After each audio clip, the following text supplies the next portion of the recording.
Good evening, everyone. Welcome to another episode of SHEMAKERS Live, where we have conversations to help women develop their playbooks to win in business and life. I am your hostess and the founder and CEO of Heels and Helmets, Shavonna Williams. Tonight is a very special night. It is the final episode of our very first season, episode 21. Can you all believe it? Since January, we've been having some really good conversations with SHEMAKERS across diverse industries. And tonight is no different. I am really excited. I started this conversation to help women, as I said, develop their playbooks to win in business and life.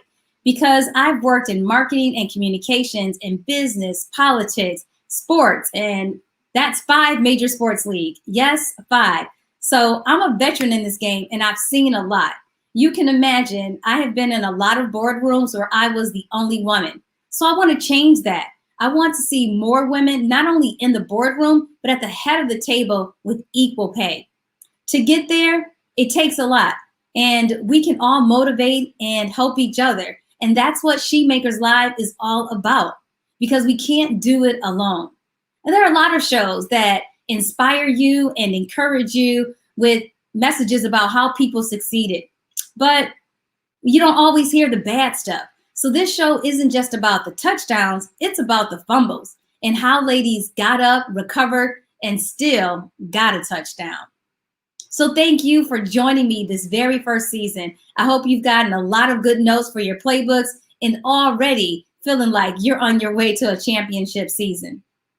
Tonight's SHEMAKER coach is a true rock star, and I'm so happy to have met her and grateful that this expert could join us as we celebrate the 49th anniversary of Title IX. We know that there is a lot to still be done to create equality for women in all areas. And that's true for education as well as sports. But Title IX provided opportunities for female student athletes to have equal playing time and also to get scholarships. So we want to celebrate that and count down to its 50th anniversary. So everyone, please welcome our SHEMAKER coach, Miss Mercedes Townsend. Let me share a little bit about her background. Mercedes Townsend is an attorney specializing in employment and discrimination law and access to justice issues. She is the founder of Friend of the Court, an online platform dedicated to developments in women's sports law. Mercedes also serves as the Equity of Access Lead for Laureus Sport for Good New Orleans. Before law school, Mercedes earned her master's in women's history from Sarah Lawrence College. A graduate of Tulane University School of Law's sports law program, Mercedes has focused her work on the ways gender discrimination affects the legal landscape of women athletes. Drawing on her legal background and training in women's history, Mercedes created Friend of the Court to bring attention to the legal issues women athletes at all levels of sport face and to empower athletes and advocates with educational resources to aid them in effecting change. Everyone, please welcome Mercedes Townsend and get ready to get briefed on all the legal developments that are happening as it relates to women in sports law. Welcome, Mercedes. Thank you so much for that amazing introduction, Shavonna. And, I loved Get Ready to Get Briefed. I might have to borrow that. You certainly can borrow that. First of all, I love the name of your platform, Friend of the Court. When I first met you, I was like, why did I not think of that? I consider myself to be really clever as it relates to sports jargon and terminology. And when I saw Friend of the Court, I was like, oh, that's really cute. I absolutely love it. I thank you for that. I cut out a little bit, but I really appreciate what I did here. Friend of the Court is a legal term, and it also allows for the play on the court, so basketball court, tennis court.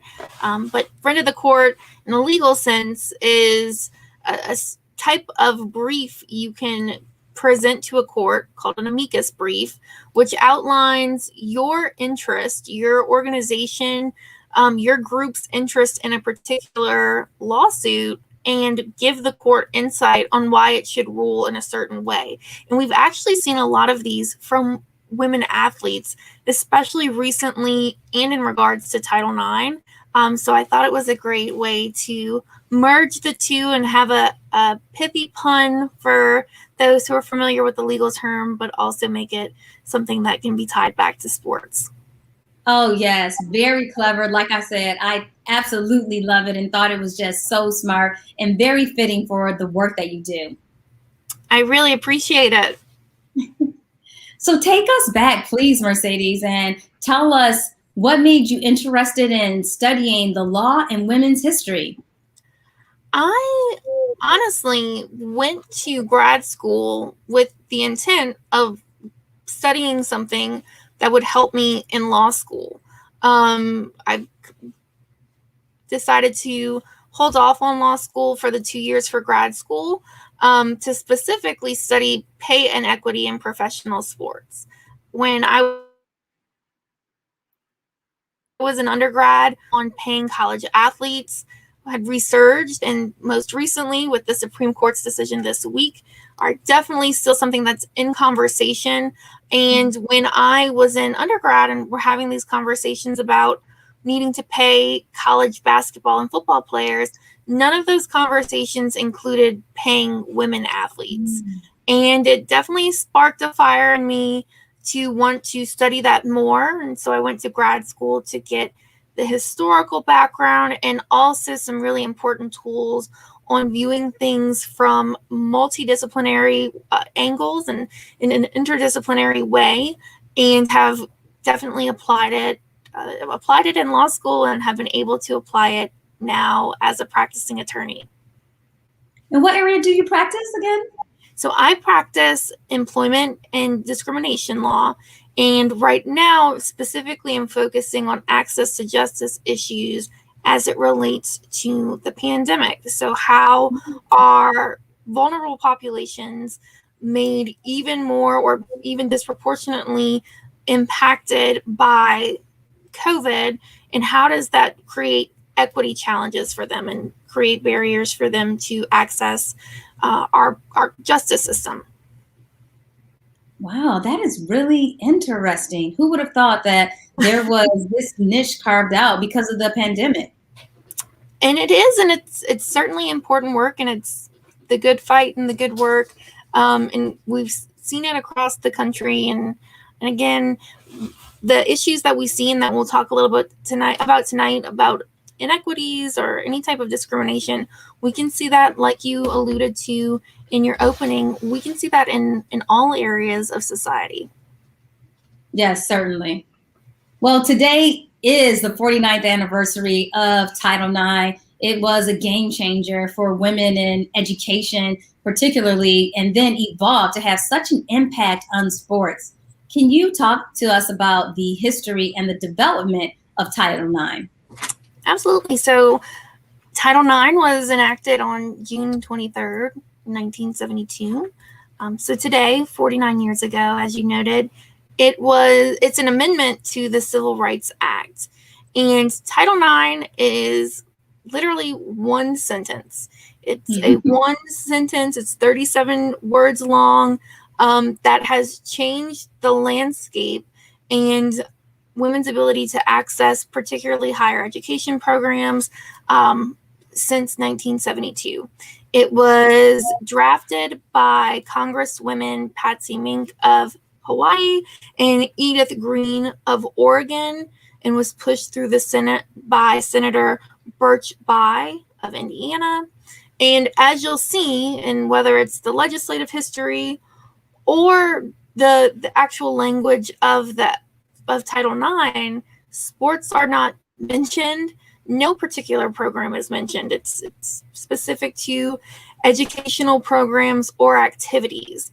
There was a lot of resistance to incorporating and expanding Title IX to apply to sports.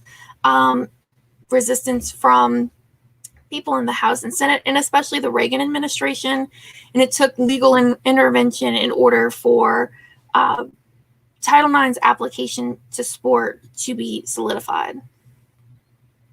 What was the catalyst to the application of sports?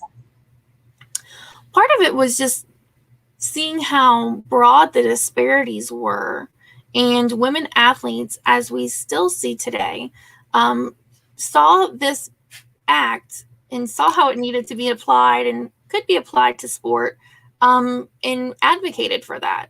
And we still see that most of the Title IX suits that are discussed in the news or in front of the court are mostly student-led, almost exclusively student-led. So a big part of it were the efforts of women student athletes and also other women in sports and professional women athletes. Like Billie Jean King was on the forefront of a lot of these conversations, which I'm sure is a surprise to no one. And so it really was the efforts of women in sport. And that's a legacy we still see today. And what do you think are some areas where we still need to improve? I wouldn't want to give just a blanket statement of everywhere, but everywhere. There's conversations that Title IX is obsolete and that we don't really need it to enforce gender inequity or gender equity on campus. But the reality is almost 90% of schools are out of compliance with Title IX as it relates to sports. And so without the guardrails that Title IX provides in terms of enforcement, we're not sure what the landscape would look for women athletes at the intercollegiate level. Well, what do you think the law needs to state to make it clear that this is, serious and a federal law that all education institutions of education need to participate in and comply with? I think there's multiple ways that it can be addressed, whether it is revamping Title IX, which I'm sure would be a long, onerous process in our nation's capital, or if it's organizations that directly benefit from institutions that are bound by Title IX. So say, for instance, the NCAA and NAIA are completely made up of member institutions that have to comply with Title IX. If those organizations create stricter standards, stricter bylaws as it relates to gender equity within athletic departments, that has a lot of weight in the way that federal legislation could as well. There's also opportunities for federal amendments to it. We're seeing it in the reverse as it relates to trans athletes. So there are proposed bills on Title IX carve-outs to where Title IX doesn't apply to trans athletes. But there are many ways that enforcement of it could be revamped, whether it's through the institutions like the NCAA, federal government, or even an extension of the federal government, the Office of Civil Rights, of the Department of Education, who enforces Title IX. They can up their guidance. What exactly falls under the scope of Title IX? Really, any educational program or activity you can think of that receives federal funding. So that's the catch. We saw it with this year's Final Four, the treatment that women's basketball teams were subjected to. And the issue is that the NCAA isn't bound by Title IX because they aren't a direct recipient of federal funds. But in terms of thinking of your own institution or your own alma mater, scholarship programs, the professional programs, professional schools, and then, of course, sport. So those programs that the school offers, and when the school is receiving federal funds, those are all within Title IX. Yeah, it was really interesting to see the dialogue and the empirical evidence of the disparities between the men's Final Four and the women's Final Four this year. It's like, thank goodness for technology, because it does show us exactly what's going on. It is, and it gives us a tough look into things that women athletes have been subjected to for decades. Now we just have iPhones and TikToks and athletes who are willing to share it. I think also as athletes know more about what is expected of their institution and their rights under Title IX, and the more we talk about inequities in a real, tangible way and don't let them just live in the shadows, really allows athletes to see, notice, identify, and call out when they're being mistreated. What is the process to report, either a disparity or your university being non-compliant? There are a few avenues, and it typically follows that if we'll use a sports team, for example, if a women's team that's part of a university's athletic department becomes aware of inequities or is informed that the athletics department will end their program or cut their team, typically the route is to report the disparities or discuss the disparities with the athletic department, with higher ups within the university, typically a provost or a president. Each university is also required to have a Title IX coordinator. Because of the nature of Title IX, the Title IX coordinator often is who issues of gender-based violence on campus is reported to, but there are staff within either the athletics department or university as a whole that specifically oversee Title IX compliance at the university. If some of those more informal means aren't creating the results or allowing for the teams to be kept or for the funding to be revamped, typically what happens, and of course this is all on, again, using the example of the athletes, this is to their discretion. We see that they will typically reach out to council.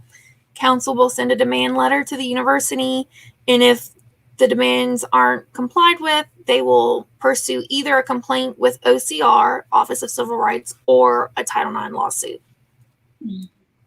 Is the Title IX coordinator at the universities a university employee, or are they employed by the federal government?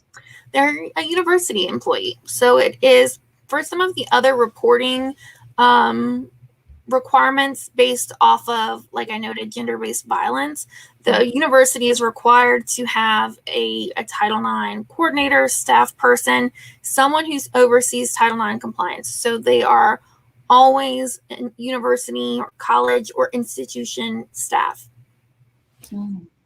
Is there an auditing process that happens, or are schools only evaluated when there is a lawsuit or something has been brought to the attention of, the federal government? So typically it happens when an issue is raised, but student athletes or other students on campus are empowered to look for, using sports as an example, again, they can see in real time what their institution spends money on under the Equity in Athletics Disclosure Act. There's a tool on eada.gov that athletes and students can look to see how their university allocates funds within the athletic department and do their own informal calculus on if there's disparity or improportionality between men and women's teams. So typically these issues come up because students and mostly student athletes pursue them, and depending on the issue, the university might enter an agreement with the federal government that may lead to audits or check-ins or reviews for the length of the agreement. That's really interesting. I certainly did not know that, but I do have another question, and it is just around sponsorship. Definitely at the larger institutions in particular, athletics has become extremely commercial. How does legislation like Title IX, create balance in that aspect? Or can we do anything about that right now? I'm thinking about, corporations who may say, well, we want to, sponsor the dinner for the football program, and will not have that type of, sponsorship for women's basketball. Some of those things are headed off by using the NCAA as an example, NCAA bylaws on improper benefits. So, special gifts or dinners could be viewed as an improper benefit to the team. So that's, not the Title IX route, but it is one of the guardrails to it. With Title IX does require one of the, as related to sports, one of the ways Title IX is applied to sports is other services, other resources, which would include, marketing and recruiting efforts and things of that nature. So the university, in order to stay in compliance with Title IX, really needs to consider the calculus of only funneling money to certain teams. And unfortunately, we see that very often.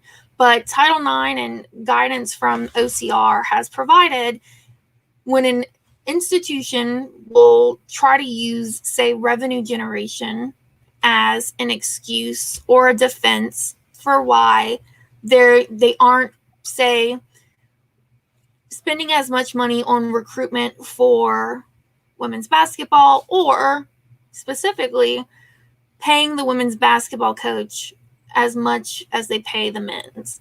And they'll argue, they earn more revenue and higher performance and all of that.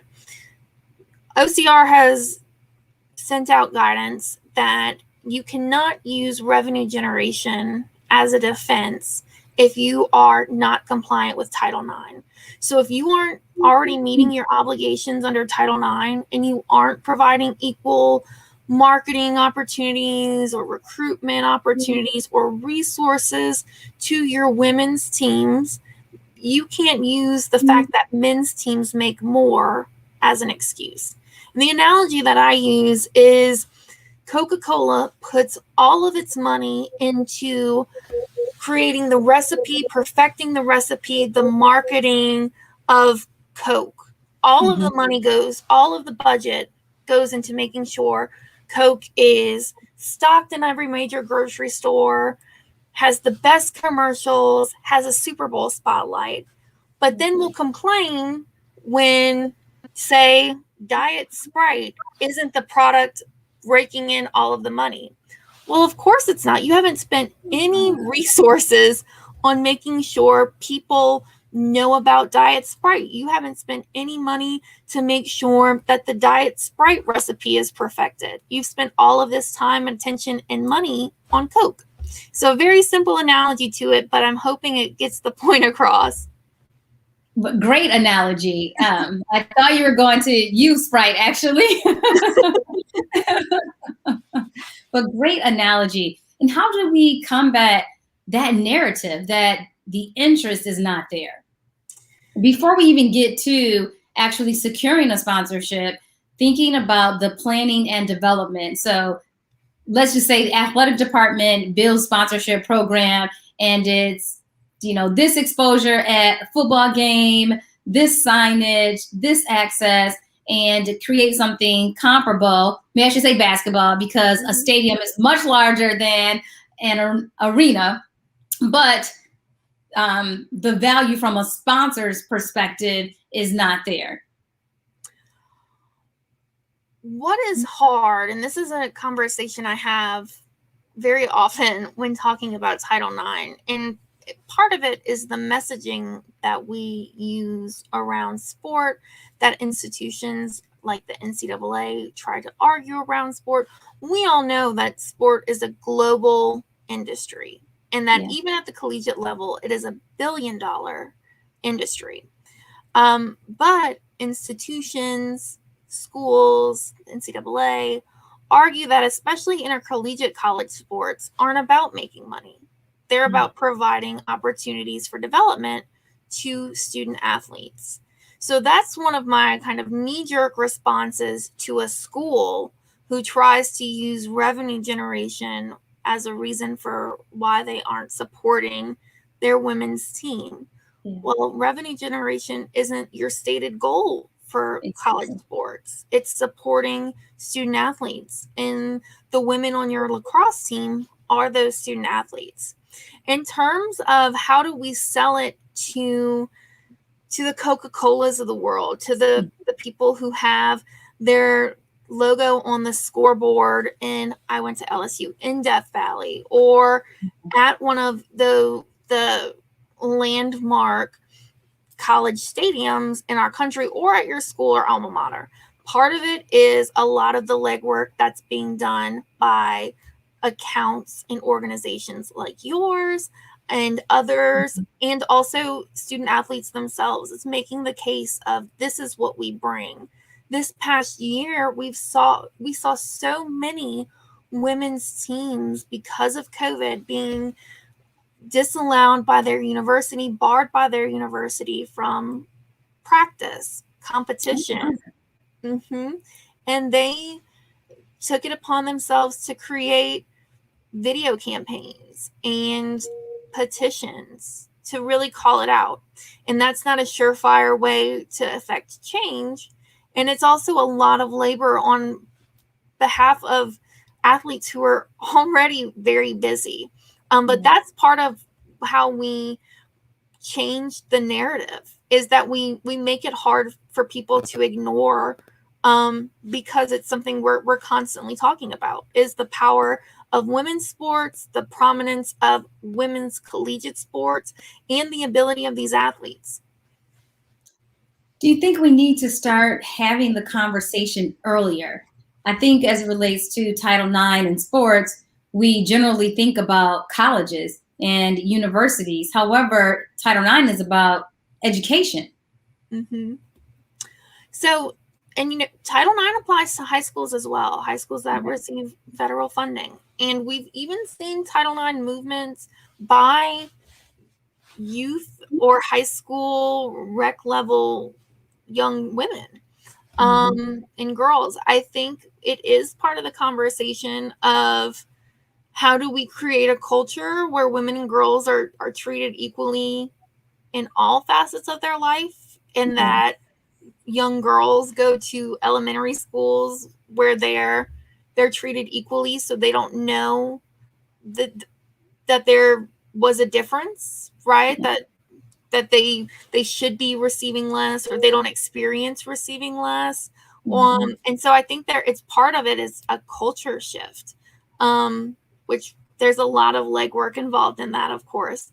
And I think too, it wouldn't hurt to expand the conversations around Title IX. We've talked about this, just some of the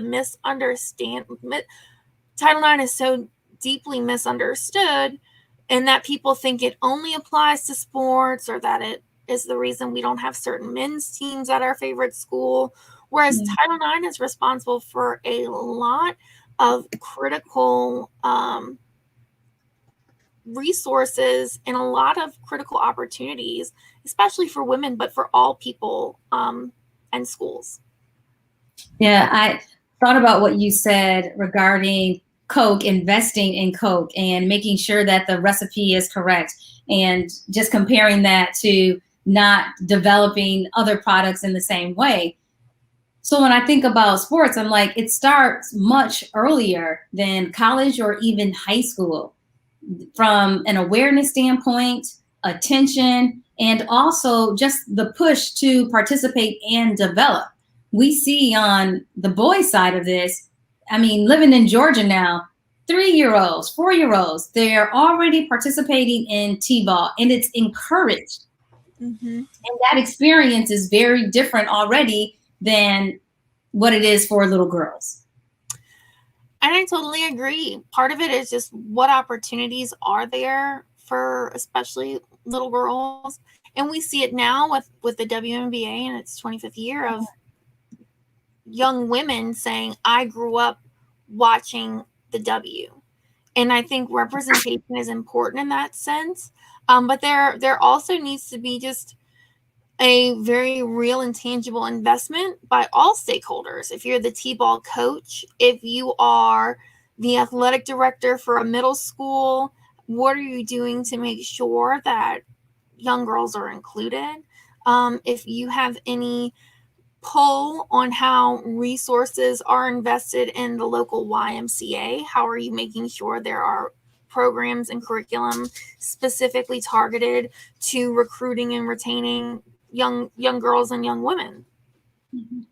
And not just the athletes, but also coaches, correct? Yeah, so one of the things so Title IX also applies in the employment context. So if a coach is getting paid less, typically a woman coach is getting paid less than her male counterpart. Title IX doesn't have an enforcement mechanism for a college that has a disproportionate amount of men's coaches compared to women's coaches. And actually, after the passage of Title IX, so in 1972, when Title IX was passed, about 90% of women's sports were coached by women. That number's dropped to about 40%, meaning men have taken on a lot of the coaching jobs in women's sports. So the inequities that we may see solved by one issue in Title IX doesn't address cultural issues. As sports, whether they're men's or women's teams, become more prominent and more successful, why is it that we as a sporting culture think that like the right person for the job to coach this championship level team is not a woman? Exactly. What do you think caused that paradigm? I think, tying back to what I said about as women's intercollegiate sports became more prominent, became more competitive, and there are now national tournaments, more regional tournaments. I think because of the prominence and increased level of competition, it shifted because recruiting of coaches became more competitive, and men may have been seen as, quote, more qualified. And so it's a lot of a cultural shift in how we define things and who we see as athletic or coach-like or qualified needs a total revamp. Total revamp. I'm thinking, so women coach these young ladies all of their lives from, I don't know, elementary school, middle school, AAU, high school.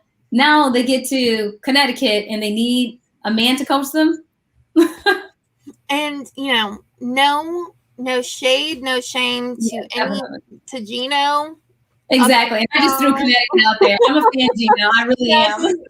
But no, and it's part of the kind of evolving nature of this issue.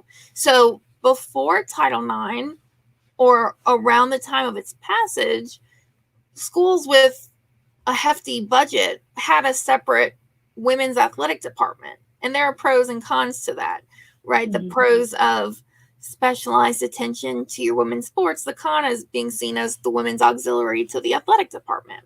Yeah. And instances like that have changed. And part of that becomes going into a historical perspective.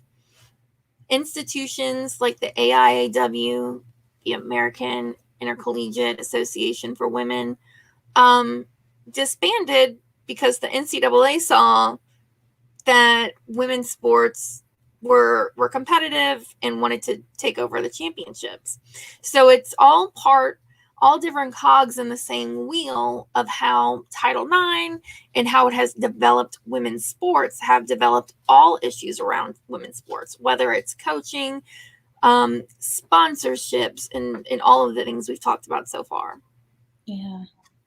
That is really interesting. Also so frustrating. It's like women are fighting to get into spaces where men are, and yet men, have instant credibility to come coach on the women's side. And I'm sure there are plenty of folks who will disagree and say the best person for the job got the job. But part of it, and we see it in all levels of sport, right? Kim Ng just became the first woman GM of an MLB team. And she had almost 20 years of experience. I was getting ready to say decades of experience. She was overqualified. And part of it becomes a conversation we're having in all areas, especially of work life, is if we're going off of experience, how do we calculate and factor in you not being granted that internship or that job or that fellowship because of some sort of either explicit or implicit bias? Definitely. In addition to that, relationships. Who you're having conversations with outside of the formal work environment, so they get to know you, your work, and your ideas, how you innovate, how you manage people outside of, again, the relationship and interaction in the workspace. Exactly. And like you said, there have been rooms or tables you've sat around and you're the only woman. That factors into those relationships in ways that we might not all be able to appreciate, is that there is strength in numbers. And if there aren't a high number of women in your organization at the table, that is a barrier that we have to consider. Definitely. And the perception of my interacting with a colleague, a male colleague, one-on-one is different. So that's also something that women have to balance. And when we look at it, yes, women have made a lot of strides in business, education, politics, sports, all areas. However, men still dominate the boardroom. So the decision makers, 9 times out of 10, literally, are men. So it's much more comfortable for a man to grab a glass of wine after work with a member of the executive leadership team or someone who sits in the C-suite, as opposed to me at a young age. Just the perception and comfort level. I think that's an important thing to note, right, is navigating these spaces, whether it's work-related, school-related. There are different things, particularly women, have to factor in that some of our male counterparts don't have to. And it isn't a perfect science to say this is how we address it, this is how we fix it. But I see things all the time that are giving women advice on whether or not to use an exclamation point in their emails. And I use them a lot. And I highly doubt any of my male colleagues are concerned about seeming too excited or too vapid for using more than one exclamation point in an email. Exactly. Oh my gosh, Mercedes, you just took me back to undergrad. I remember in one of my papers, like creative writing, I think, but I spoke to the professor about my paper, and she told me that I needed to watch the use of exclamation points. And I was thinking, my personality is gregarious. If I were speaking, it would be excited. Like, I'm not overusing an exclamation point, but yes, these 2 sentences back to back. I'm excited to tell you about them. Yeah. And it's part of it. It's the calculus of, I want to look smart. I don't want to look mean. I don't want to look like, or I don't want to seem, or for someone to say I'm acting like a expletive. I want to seem friendly. I want to seem non-threatening. And the ways that we change or try to mold to that could also have damaging consequences on the other end. You don't want to seem mean, but now you don't seem serious. Exactly. A lot for us to balance. When you think about the last 49 years, not that you've been around for 49 years, you think about the history of Title IX and what it has accomplished, how it has helped, what would you like to see the next 49 years encompass? That's a great question. I think what Title IX has done, and it's undeniable that Title IX has really changed the game, literally, for women athletes.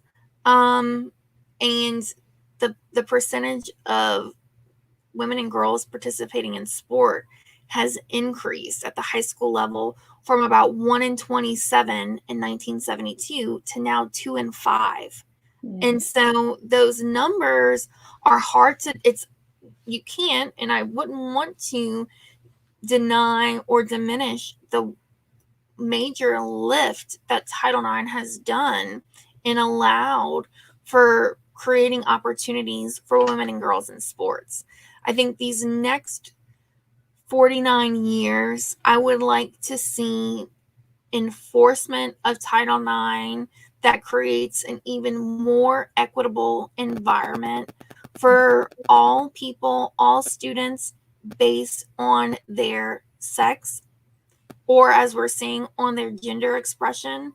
I think the arena that we're in right now with the proposed exclusion of trans athletes will reverberate for generations to come in a very damaging way to the detriment of cis women in sports. So my hope for Title IX moving forward is that we continue to maintain the promise and the intent of it to provide equal opportunities in educational program and activities in an inclusive and meaningful way. Yeah, it is unfortunate that we need legislation like this, but the reality is we have not changed hearts and mind, and we do need this. It's very important. When I think about Title IX or even ERA, the Equal Rights Amendment, it is just appalling to me that there are people who think that we do not need this. And the same people who say that we don't need it aren't you and me, who are, dedicate our life's work to uplifting women and women in sports. It's the people who are trolling the WNBA or trolling you and me on our women empowerment post. And exactly. So, it's not proponents of women's sports or women who say that we need to do away with Title IX. It's the naysayers or people who have other ideas of how we should shape our college environments and especially our athletic departments. Definitely. What's one thing that you want everyone to know about Title IX? I think one thing that's important is remembering the broad scope of programs Title IX applies to. And so trying to diminish Title IX by saying Title IX is the reason I don't have a men's soccer team at LSU diminishes all of it. Title IX being the reason that your female classmates are in class with you. Title IX being the reason that gender-based violence on campus is addressed. And so I think it's important for people to know that Title IX is widely applied, which does lead to some, sticky situations and hard to decipher situations because it is so broadly applied.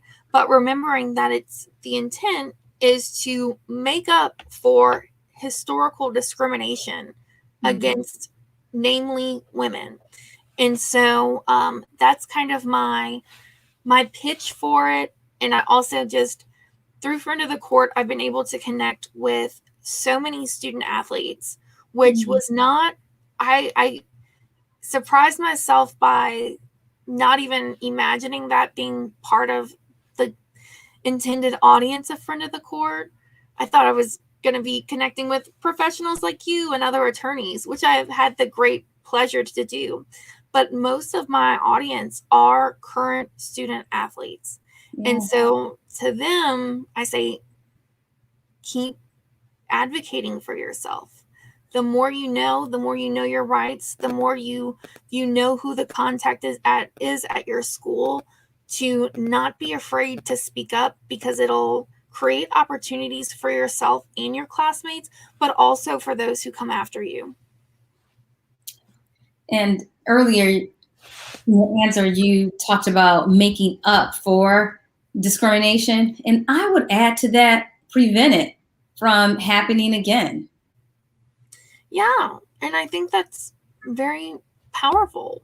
You know, Title IX, unfortunately, as applied to sports, it is, like I said earlier, you know, the large majority, the vast majority, a 90% figure majority of schools are not in athletics related compliance with Title IX. And so that's huge. It's frustrating, right? And Yeah. so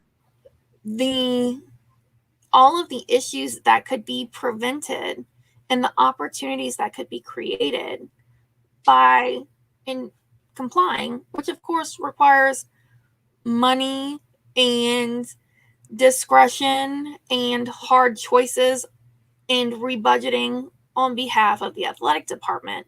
But the same way that we question why is the head coach getting paid X millions of dollars when players get nothing, it's why did we reconfigure the athletic department to where these 7 or 8 people make millions of dollars and we just cut 4 of our teams? It is just shocking. It's shocking, and it is disturbing, the narrative around it and how much we have to work, one, to just get this support. And no one is asking for more. We're all asking for parity. And I think one of the silver linings, not to just bog down our time together and our conversation on, oh my God, the pitfalls and, you know, the real story of discrimination on mostly college campuses.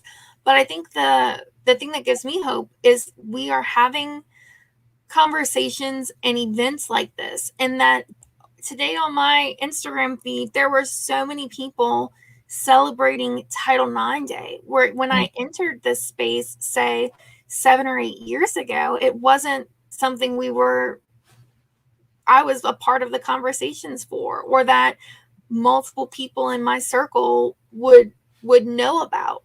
And so I think that's one of the important things as we continue to create these platforms dedicated to diverse athletes, diverse populations, or specifically creating and fostering these spaces for women, these issues get the attention that they need and the celebration and the shine that they need. Yeah. You mentioned that Friend of the Court garnered an audience that you were not anticipating. What's the vision for Friend of the Court? What do you want to accomplish with your platform? My goal with Friend of the Court is to provide, like you shared when introducing me, provide educational resources and fill the gap for athletes and advocates.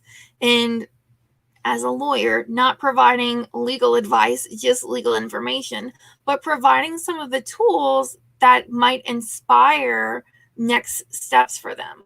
I would love to create a system where I can get and commission insight or articles by other lawyers and especially law students and create those opportunities for law students. And so that's kind of the vision, is to keep getting this information out to people in a fun and meaningful way. Awesome. I think there's going to be an arm that develops on advocacy, especially with these student athletes reaching out to you already. I definitely welcome it. And so one of the very awesome privileges and opportunities that have come with Friend of the Court is being on the front lines of conversations around inequities in sports that are not talked about often. So inequities, namely in cheer and dance, and being able to connect with those athletes and hear about their experiences and being able to create a platform where their voice is heard. Mm-hmm. That's true. Well, let's take a few questions. We're going to start with this one that's online. Monique is asking about the EADA report. Is it still useful in making the equity case? It is compelling. So Title IX compliance with sports is based off of 3 prongs. One is that the institution needs to provide proportional scholarships. One is that they need to provide equal resources, and the other is that they need to provide proportional opportunities to participate. And that participation prong is broken down into 3 others. One, to satisfy participation, is that the school spends a proportionate amount of money and provides a proportional number of athletics-related opportunities to men and women based on their enrollment numbers. So say if 60% of a school student population is women, 60%, or give or take a few percentage points, of athletic opportunities offered by the school need to be for women. The second is that the school has a history of continuing to add programs for the historically underrepresented sex, so women. And then the third is that if those first 2 aren't being met, that the school has surveyed the historically underrepresented sex, so women, and has been told all of our needs are being met. We're satisfied with the current offerings, which typically that's not the case.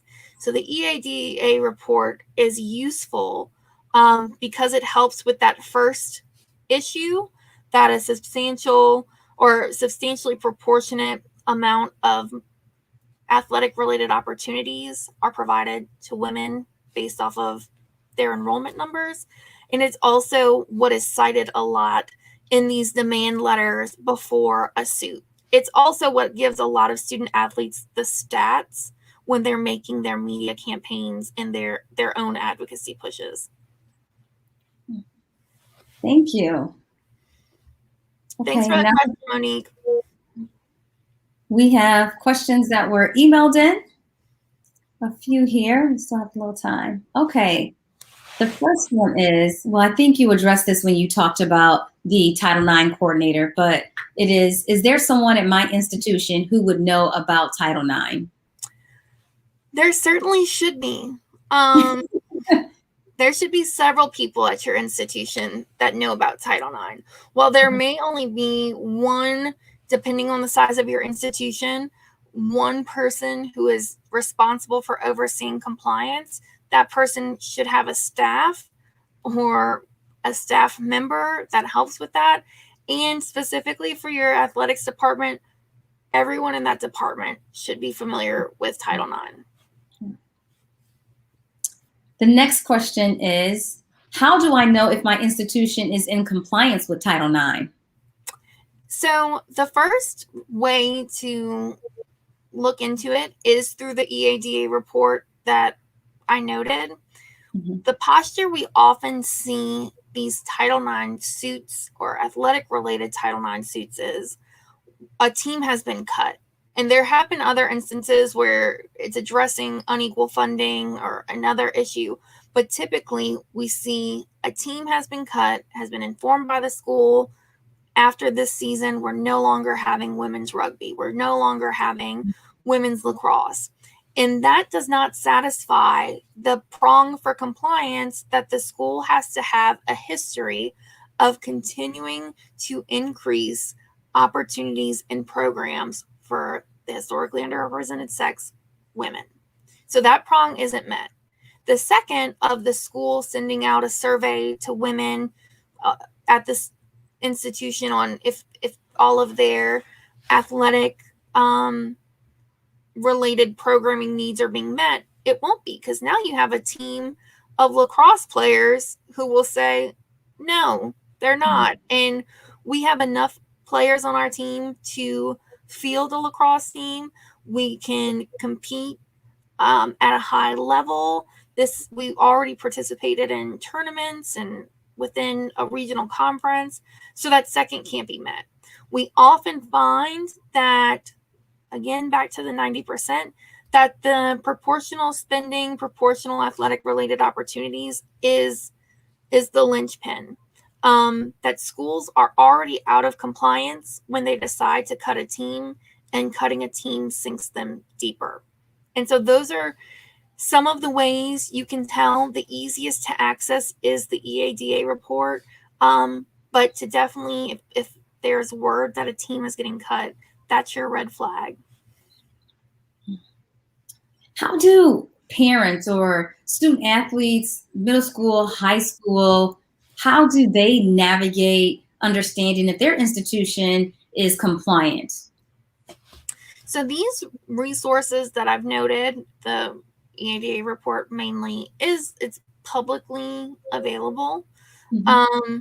Part of it, I think, especially at the younger levels, are having those conversations with school administrators, with potentially for, say, a middle school, with school board personnel, because it is this the high school will not have an athletics department that has an entire Title IX team, right? And so Right. part of it is those kind of grassroots conversations with the network of administrators at the school. But there is a very rich and very active history of case law and cases that are coming out of the high school context where parents Mm. are suing on behalf of their kids because the team has been cut or because the school won't allow young women and girls to participate on the teams that are offered and won't create an alternative for them. Oh gosh, there's so much to this, Mercedes. What keeps you motivated and working towards parity and gender equality, especially in the arena of sports? I think what keeps me motivated is definitely conversations like this, and it's not me just putting out posts on issues with Title IX that are into the void, and that there are other people who see this issue as well. So I think really connecting with other advocates is a huge motivator, because it's not something I would want to or could do alone. I think another thing too is just recognizing the import and the magnitude of what this means, particularly for student athletes. So we talk about it all the time, like your team, your sport as part of your identity. And that's very true for these athletes, very true for women athletes. And so that is a big motivator for me. Yeah.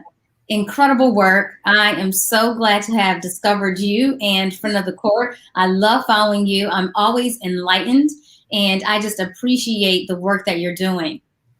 I really appreciate it, and thank you so much for having me on. And I couldn't think of a better way to celebrate Title IX in its passage today than by talking with you.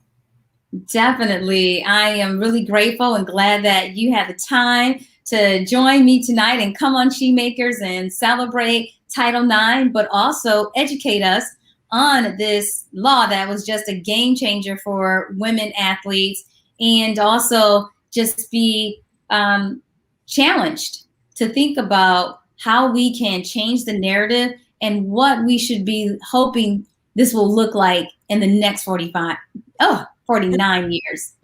Yeah, or even the next 45 or 4 to 5 years. So I think it's, as we've said in some of our offline chats, you start pulling the string and it all unravels. And it's very easy to get into these types of conversations, which are necessary. And I'm hoping enlightful for your audience. Very much so. You see the questions that were coming in, and I would like you to just share how everyone can find you, and we'll also have to just post you in our newsletter so you can get some of those students who are in law school to contribute and join you at Friend of the Court. I really appreciate that. So the easiest way to find me, and I'm most active on, is Instagram, FOTC_sports.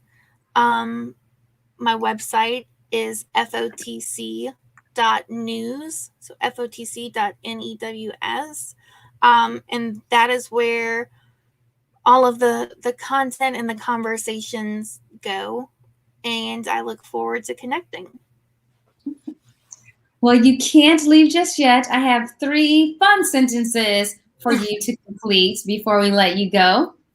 Oh, of course. It's always my favorite part of the conversation. Especially after talking about gender discrimination and for an hour. Definitely some levity. Right, lighten it up a little bit. Okay. My walkout song is... Ooh, this is a good one. Pressure's on. My walkout song is Nice for What by Drake. Oh my God, you are not going to believe it, but I was playing Nice for What when I stepped away. I told you to get the heat. I love it. I'm from New Orleans. I'm from the New Orleans area. I love Drake. Anybody who knows me, either through Friend of the Court or in real life, knows that. So it's gonna be Nice for What. Nice for What? So funny. I was like getting ready, and I told you, frustration with the building and stuff today, and I was like, who am I going to listen to? I have Feeling Myself playlist, and I was like, nope, I went Drake, and there you go. The perfect song for Mercedes. I should have played that. Okay. My first professor in law school is saying this about me now. Oh my goodness. What is he saying about me now? Probably like, yeah, this checks out, or of course. Wow, she's still having these conversations 5 years later. Maybe that. Too funny. Okay, and the final one is, I know I have made it when the New York Times has me on the cover with the headline that says... Oh my gosh. These are great questions that have me stumped. It's my favorite part of the whole show. I've just been running and talking nonstop the last hour, and now I don't know what to say. When the New York Times says, maybe something like, I don't know, Drake spotted with founder of Friend of the Court, right? I love it. I love it. Well, he always, sits on the court, so yes. How it's like great on the court with Friend of the Court. There we go. I love it. Well, Mercedes, thank you again. It has been so nice getting to know you and really enjoy the conversation. I'm always just enlightened after I speak with you. I actually feel charged up, after every conversation. I'm glad to hear it. And it's hard for me to not be charged up also, to where you're like, oh my God, how do I create something and create a resource on this? Or what senator do I need to call? Yeah. So I'm glad. It's always nice to, reciprocate that energy, and you've done such a great job with this platform and this show, and it's so impressive. And so congratulations to you on your full first season. Yes, thank you so much. I really appreciate that. Well, I look forward to us being able to do this in person next year. It's the 50th anniversary, so we will start counting down now, Mercedes, and we will plan something major to bring women together to celebrate what happened in a half of a century, and definitely challenge ourselves to do even more. Oh, I would love that. That sounds great. Well, have a wonderful evening, and thank you again. Thank you so much. And thank you, everyone, for joining me not only tonight, but this season, the very first season of SHEMAKERS Live. I cannot believe it. 21 episodes. I have learned so much from all of my guests and from you. Your questions have been thoughtful and provocative, and definitely challenged me as well as all of the SHEMAKER coaches. So thank you. Please stay connected and subscribe to our newsletter. Get in the huddle with us so you will stay updated on when the second season is started and all of the events that we will be having in the meantime.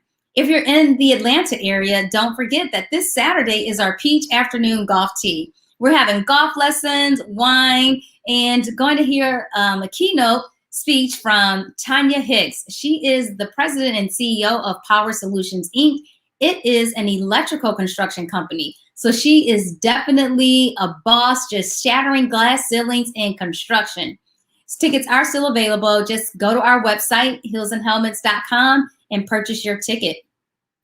So until the next season starts, please remember that you are a she-maker, and I am here to help you unleash your power, make big plays, get in the end zone, and win.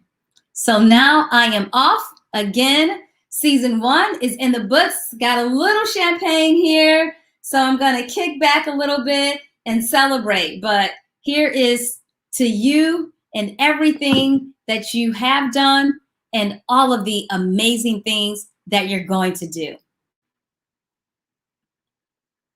Good night, everyone, and have a great week.